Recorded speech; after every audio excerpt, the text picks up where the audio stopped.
Yan, paharap sa iyo ha. Oh, yan. Yan ang maganda. Makita ko. Sige, sige. Kitang-kita ko. Kita Sa mga mata. Ayos si Kuya Maru. Kating puno. Galing pala si Kuya mag-ani. Basta isama mo ang puno kasi kasama yan sa pagtanim.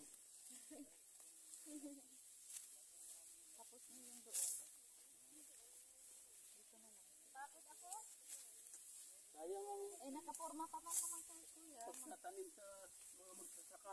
Hirap kaya magtanim. Hindi naniwala yung mga ano kasi. Mga unang ano mo Kuya, ano bago ka nga naging professional Kuya, no? Ate. Diba ate?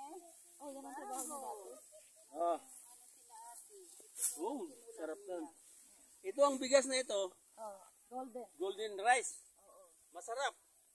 Kahit walang ulam, pwede na. Kakain. Nakakabusog kahit aboy pa lang.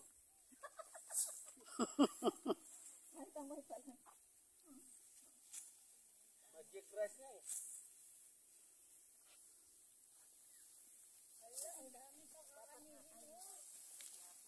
Yan, oh. Sunod ate yung bayuba. Huwag mong ibagsak kasi matatanggal sa ano, sa uhay. Wala ba tayong bayo?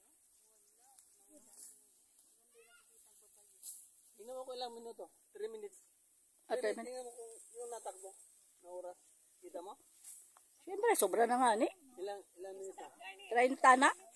3 minutes yan. Try. Parungin ko. Teka. Oh. Sobra nga ni. Dapat ano lang yan. 3 minutes lang, 3 minutes. Pag 3 minutes na po, ipinili.